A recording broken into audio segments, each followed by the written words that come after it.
My dear friends and professionalist, I am Uday Singh advocate speaking. So ಇವತ್ತು ನಾನು ಇನ್ನೊಂದು ವಿಷಯವನ್ನು ತೆಗೆದುಕೊಂಡು ನಿಮ್ಮ ಮುಂದೆ ಬಂದಿದ್ದೀನಿ. ಇವತ್ತಿನ ದಿನ ನಾನು ಆಯ್ಕೆ ಮಾಡ್ಕೊಂಡಿರ್ತಕ್ಕಂಥ ವಿಷಯ ಅಂತಂದರೆ, ಯಾವುದೇ ಒಂದು ಆಸ್ತಿ ಮುಟೇಷನ್ ಆಗಿಲ್ಲ ಎಂದರೂ ಸಹ ಆಸ್ತಿಯ ಮಾಲೀಕರಾಗಲು ಸಾಧ್ಯವೇ ಅಥವಾ ಇಲ್ಲವೇ, ಈ ಒಂದು ವಿಷಯದ ಬಗ್ಗೆ ನಾನು ಈ ವಿಡಿಯೋ ಮೂಲಕ ಒಂದಿಷ್ಟು ತಿಳಿಸಲಿಕ್ಕೆ ಪ್ರಯತ್ನ ಮಾಡ್ತಾ ಇದ್ದೀನಿ.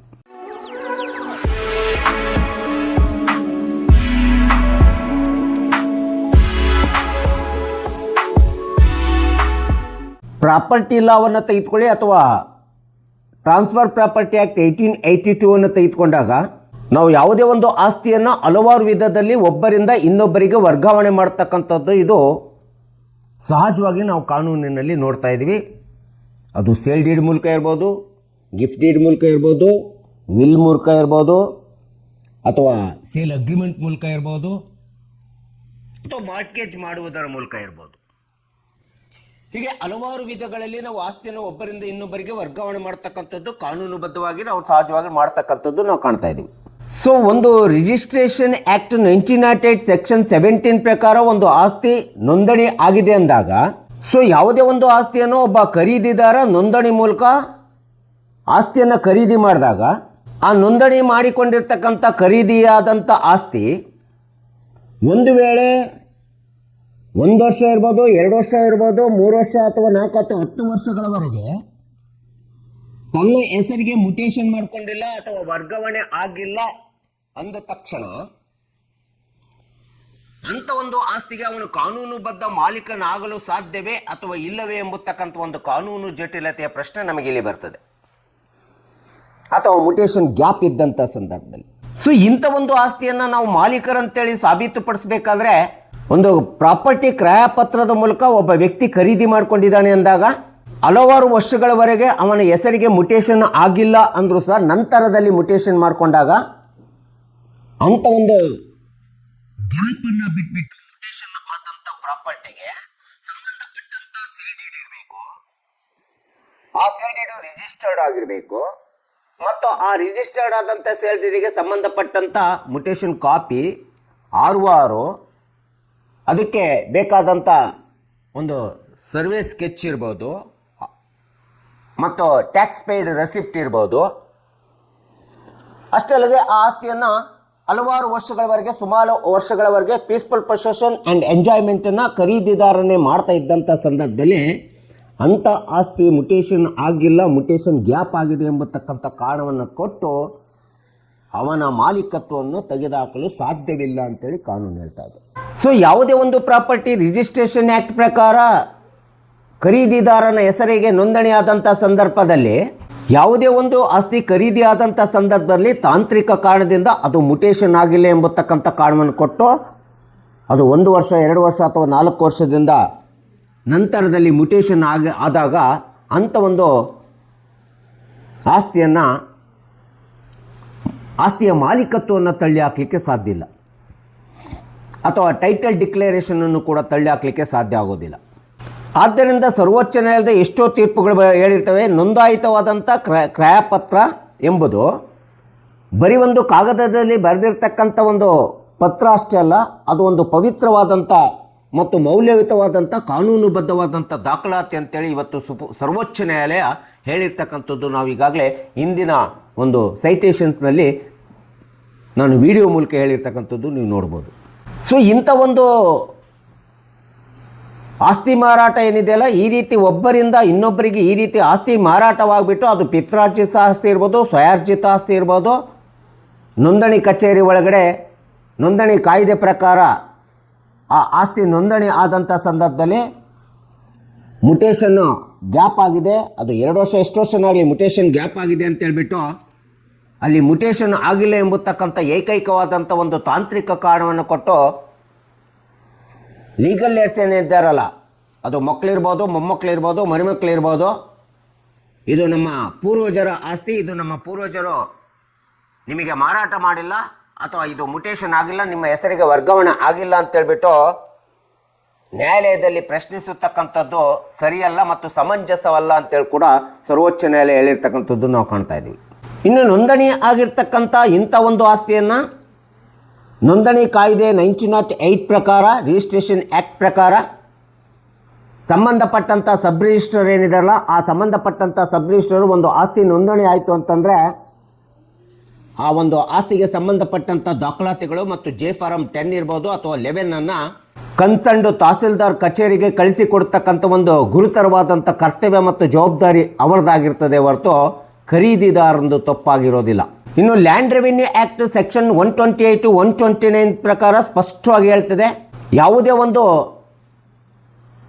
ಆಸ್ತಿ ನೋಂದಣಿ ಆದ ನಂತರ ಆ ಒಂದು ಸಬ್ ರಿಜಿಸ್ಟ್ರ್ ಆಫೀಸು ನೋಂದಣಿ ಮಾಡಿಕೊಂಡ ನಂತರ ಸಂಬಂಧಪಟ್ಟಂಥ ರೆವಿನ್ಯೂ ಇಲಾಖೆಗೆ ಕಚೇರಿಗೆ ತಹಸೀಲ್ದಾರ್ ಕಚೇರಿಗೆ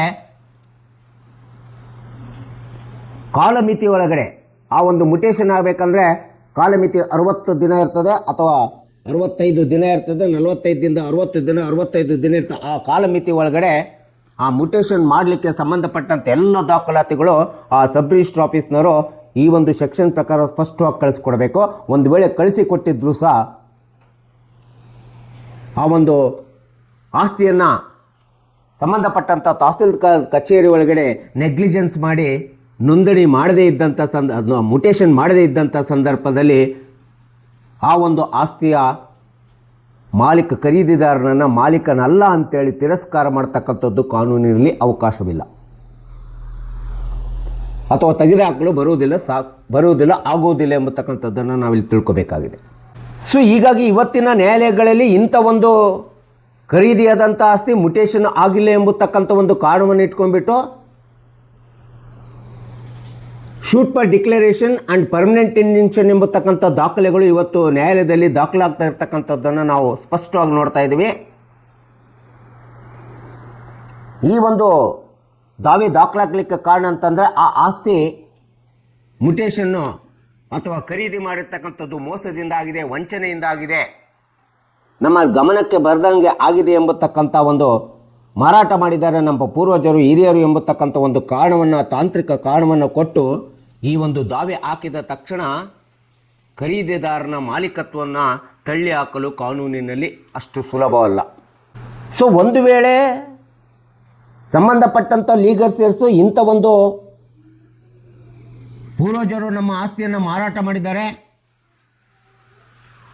ಅದನ್ನು ಕಾನೂನಿನ ವ್ಯಾಪ್ತಿಯೊಳಗೆ ಪ್ರಶ್ನಿಸಬೇಕಾದ್ರೆ ಅದಕ್ಕೆ ಸಂಬಂಧಪಟ್ಟಂಥ ಕಾಲಮಿತಿ ಕಾಯ್ದೆ ಪ್ರಕಾರ 1963 ಪ್ರಕಾರ 3 ವರ್ಷ ಅಥವಾ 12 ವರ್ಷದ ಕಾಲಮಿತಿ ಅಂತೇಳಿರ್ತದೆ. ಆ ಕಾಲಮಿತಿ ಒಳಗಡೆ ನ್ಯಾಯಾಲಯದಲ್ಲಿ ಇಂಥ ಒಂದು ದಾವೆಯನ್ನು ಹಾಕಿಕೊಂಡು ಕೇಳಿದಂಥ ಸಂದರ್ಭದಲ್ಲಿ ಮಾತ್ರ ಅದು ಕಾನೂನುಬದ್ಧ ಆಗುತ್ತದೆ. ಆಗ ನ್ಯಾಯಾಲಯ ಅದಕ್ಕೆ ತನ್ನದೇ ಆದಂಥ ವಿಚಾರಣೆಯನ್ನು ಮಾಡಿ ತೀರ್ಪನ್ನು ಕೊಡ್ತಕ್ಕಂಥದ್ದು ನ್ಯಾಯಾಲಯಕ್ಕೆ ಹಕ್ಕಿರ್ತದೆ.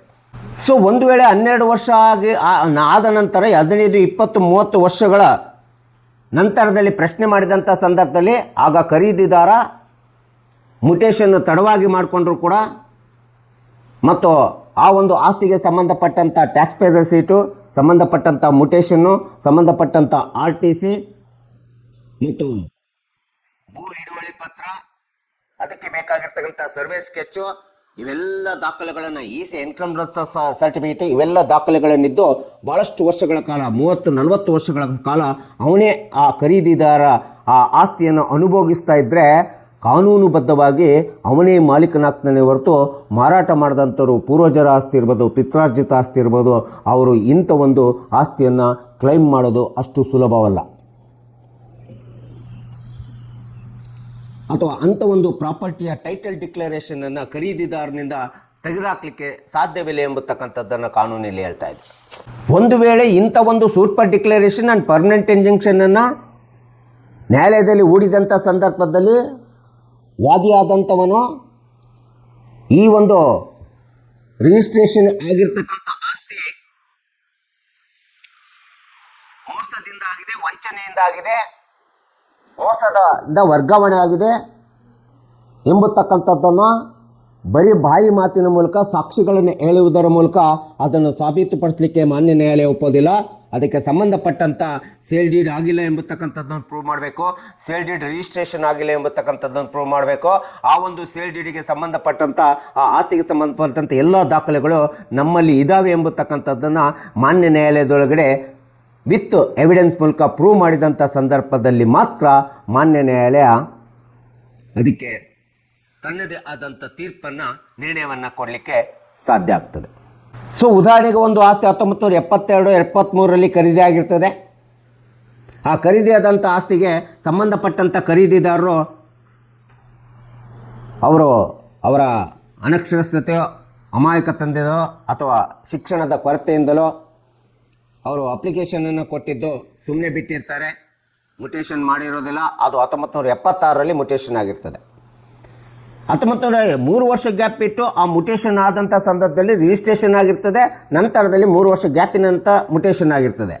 ಆ ರೀತಿ ಮುಟೇಷನ್ ಆಗಿಲ್ಲ, 3 ವರ್ಷದ ಗ್ಯಾಪ್ನ ಮುಟೇಷನ್ ಆಗಿಲ್ಲ ಎಂಬತಕ್ಕಂಥದ್ದನ್ನು ಸಂಬಂಧಪಟ್ಟಂಥ ತಹಸೀಲ್ದಾರ್ ಕಚೇರಿಯಲ್ಲಿ ಏಕೈಕವಾದಂಥ ಅಂಥ ಒಂದು ತಾಂತ್ರಿಕವಾದಂಥ ಇಂಬರ ದಾಖಲೆಯನ್ನು, ಮುಟೇಷನ್ ಆಗಿಲ್ಲ ಎಂಬತಕ್ಕಂಥ ಇಂಬರ ದಾಖಲೆಯನ್ನು ಅಷ್ಟೇ ತೆಗೆದುಕೊಂಡ್ಬಿಟ್ಟು ಇಂಥ ಒಂದು ನೋಂದಣಿಯಾದಂಥ ಕ್ರಯಪತ್ರವನ್ನು ಅದು 20 ವರ್ಷ 30 ವರ್ಷ 40 ವರ್ಷ 50 ವರ್ಷದ ಒಳಗಡೆ ಖರೀದಿದಾರನೇ ಅದನ್ನು ಪೊಸೆಷನ್ನಲ್ಲಿ ಅನುಭೋಗದಲ್ಲಿ ಇಟ್ಕೊಂಡು ಉಳ್ಕೊಳ್ತಾ ಬಂದಂಥ ಸಂದರ್ಭದಲ್ಲಿ ಇದು ನಮ್ಮ ಪೂರ್ವಜರ ಆಸ್ತಿ ಅಂತೇಳಿಬಿಟ್ಟು ಪ್ರಸ್ತುತವಾಗಿರ್ತಕ್ಕಂಥ ಮಕ್ಕಳು ಮೊಮ್ಮಕ್ಕಳು ಆ ಆಸ್ತಿ ನಮ್ಮ ಪೂರ್ವಜರು ಮಾಡಿಲ್ಲ, ಮಾರಾಟ ಮಾಡಿಲ್ಲ, ವರ್ಗಾವಣೆ ಮಾಡಿಲ್ಲ ಅಂಥೇಳಿ ಬರೀ ಏಕೈಕವಾದಂಥ ಮುಟೇಷನ್ ಆಗಿಲ್ಲ ಎಂಬ ಒಂದು ತಾಂತ್ರಿಕವಾದಂಥ ದಾಖಲೆಯನ್ನು ತೆಗೆದುಕೊಂಡು ಅದನ್ನು ನ್ಯಾಯಾಲಯದಲ್ಲಿ ಚಾಲೆಂಜ್ ಮಾಡತಕ್ಕಂಥದ್ದು ಸಮಂಜಸವಲ್ಲ, ಅದು ಕಾನೂನುಬದ್ಧವಲ್ಲ, ಕಾನೂನು ಬಾಹಿರ ಅಂತೇಳಿ ಇವತ್ತು ಕಾನೂನು ಹೇಳ್ತಾ ಇದೆ.